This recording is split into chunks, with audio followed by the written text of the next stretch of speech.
Hey everybody, welcome back to the channel. For today's video, I'm going to do a quick explanation of choosing the sizes of the chimes that I put on the wind chimes. This is in response to a question I got on the first video that I put out last week. So this is the style of wind chime that I use for parts. Typically, get the bigger chimes on these ones. So this is kind of what it sounds like as it comes out of the box. Hopefully that's not too loud. Kind of get some good sounds there.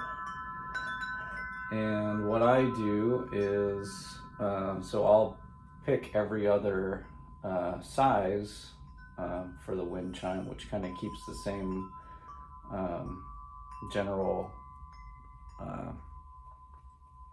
sound, but like I said, you can make more wind chimes out of one of these with the 6 chimes. So what I'll do is I'll just pick up every other chime on this one so you can hear what sounds you can, or what the sound will be with the 3 chimes. So here's this one. Pretty good. And I'll lower these back down. Okay, and then we're gonna pick up the other 3.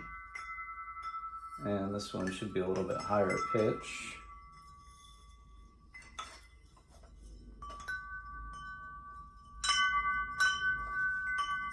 Hear that there.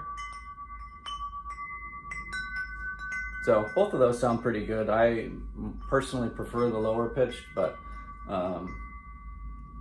you know, if you have these 3 on a wind chime, it sounds good, I think.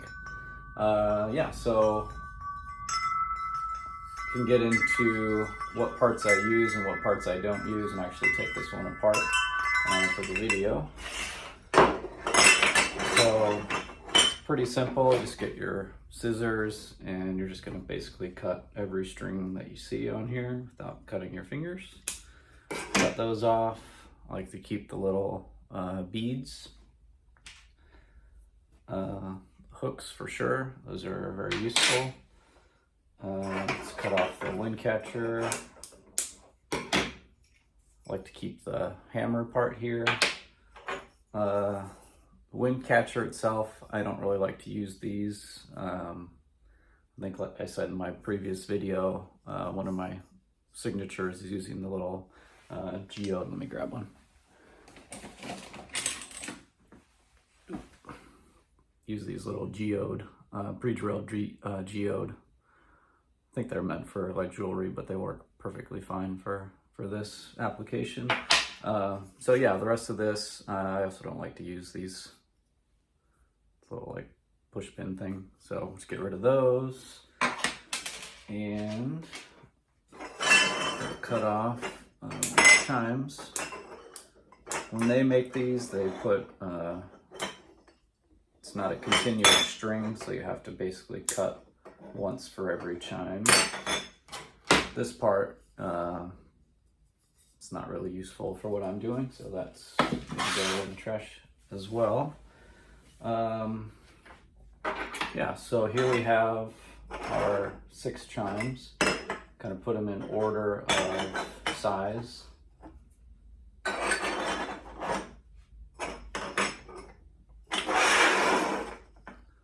see if I can turn this down.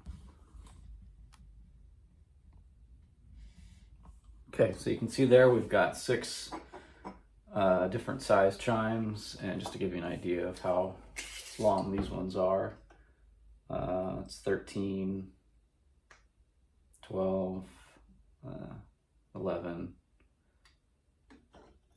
oops,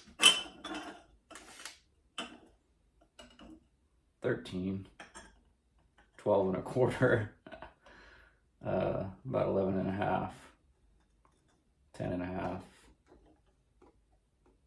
just under 10, and just around 9.